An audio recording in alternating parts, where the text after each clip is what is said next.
Olá! Sejam todas bem-vindas, sejam todos bem-vindos a mais um vídeo do Como Surgiu aqui na Turma do Juquinha. Para quem não me conhece, eu sou o Prozé Tomás e hoje nós vamos aprender juntos a origem de uma coisa que está presente para alguns de nós desde o primeiro dia da nossa existência: as vacinas. Nos seus braços é onde eu quero estar.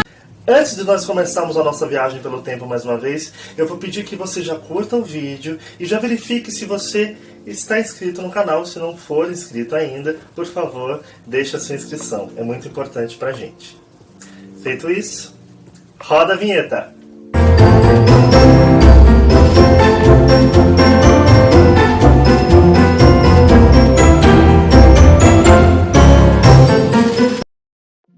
Eu sei, tomar injeção é uma coisa bem desconfortável.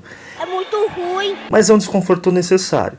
Ainda que muita gente acredite que as vacinas têm efeitos colaterais perigosos e desconhecidos, que causam uma série de outros problemas, que tem chip na formulação, etc, etc, etc. Calma, meu povo!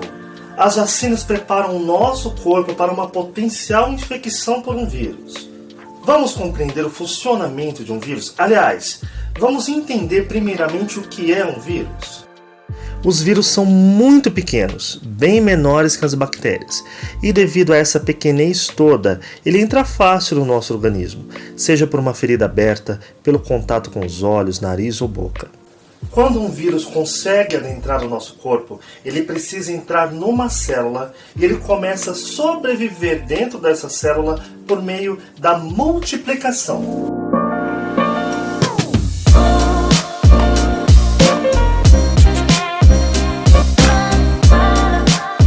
Cada tipo de vírus invade um tipo particular de célula, e cada um acaba resultando numa enfermidade diferente.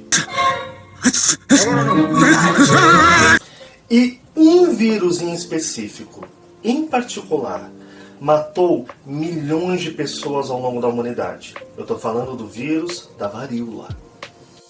Uma vez infectada pelo vírus da varíola, a pessoa apresentava sintomas semelhantes a de uma gripe fortíssima, febre e dores pelo corpo.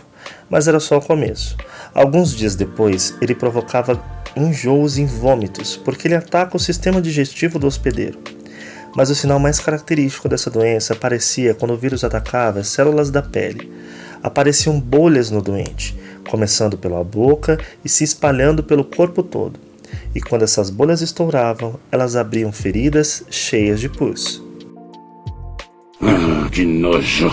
As pessoas que conseguiam sobreviver, e eram poucas as que tinham essa sorte, ficavam com a pele toda marcada. Sim, eram poucos os sobreviventes, porque esse vírus matava cerca de 30% da população que ele infectava. Só para efeito de comparação, a taxa de letalidade da Covid chegou a 11%. A varíola ameaçou os humanos desde mais ou menos o século XVI. Hoje, graças à vacinação, a varíola é uma doença erradicada, ou seja, é uma doença eliminada, que não tem casos registrados mais. Acabou! Acabou! Que legal, Pro! Então foi uma doença devastadora e que, graças à vacinação, ela não existe mais. Mas como surgiu a vacinação? Vamos lá para a nossa máquina do tempo mais uma vez para a gente descobrir como surgiu a vacinação. Mas antes, deixa aqui nos comentários quando foi a última vez que você tomou vacina, hein? Você sabia que a vacina teve origem por causa de uma vaca? O médico e cientista Edward Jenner observou que as pessoas que trabalhavam com as vacas, especialmente as mulheres que ordenhavam, que tinham contato direto com o úbere, as tetas da vaca, acabavam não sendo infectadas pela varíola humana. Elas acabavam pegando a varíola da vaca, que era uma forma bem mais leve. Elas tinham pequenas bolhas nas mãos e só. Jenner achou curioso e pensou que por causa da varíola das vacas, essas mulheres ordenhadoras não sofriam com a varíola humana. E lá foi ele testar essa teoria. Ele colheu a amostra das feridas das ordenhadoras e injetou no menino de 8 anos. Sim, foi um procedimento arriscadíssimo. Eu não quero morrer! O garoto chegou a ter febre e algumas bolhas, mas logo sarou. Dali uns dias, ele colocou no organismo do menino a perigosa varíola humana, e o menino não foi infectado.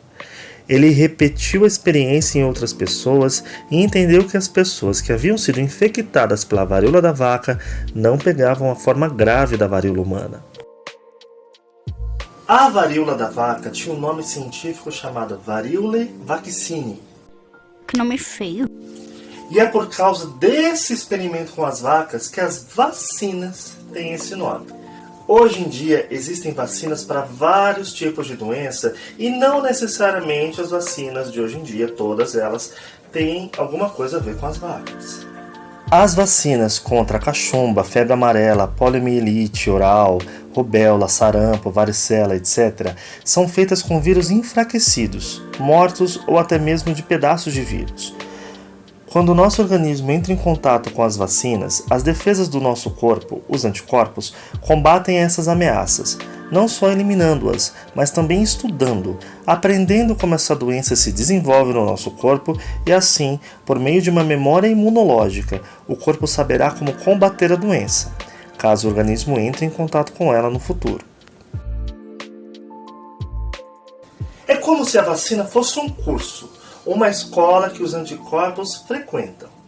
Mas mesmo havendo esse curso que a defesa do nosso corpo faz, há vacinas que perdem a validade, quer dizer, que precisam que haja reforço a cada período. É como se o organismo precisasse estudar para lembrar da matéria que vai cair na prova. E existem vacinas que a gente tem que tomar todo ano. Mas a gente tem que tomar todo ano não é por causa da memória imunológica, não. É porque o vírus, como por exemplo o da gripe, ele vai evoluindo, ele vai se adaptando, ele vai mutando para que ele consiga infectar as pessoas que já são imunes a eles. É por isso que todo ano a gente tem que tomar uma vacina de novo da gripe para ela se adaptar à mutação mais nova do vírus da gripe. Por isso que contra a gripe, por exemplo, é necessário tomar vacina todos os anos.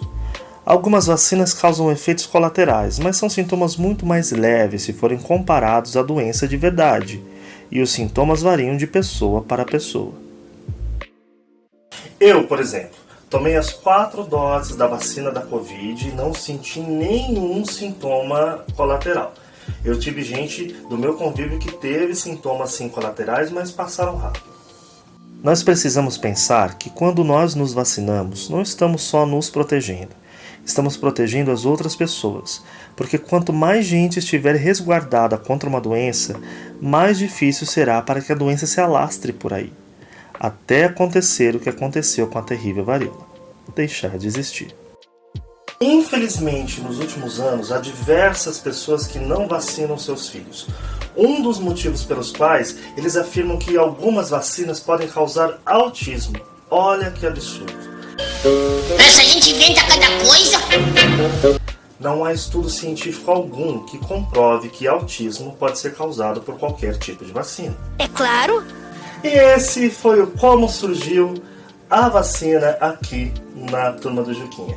Muito obrigado por ter me acompanhado até aqui. Deixe seu comentário, se inscreva, curta o vídeo, compartilhe com quem você acha que precisa aprender um pouco sobre esse assunto. E não deixe de ir no posto de saúde perto da sua casa, lá com meu xará, o Zé Gotinha, e ver se a sua carteirinha de vacinação está em dia. Combinado?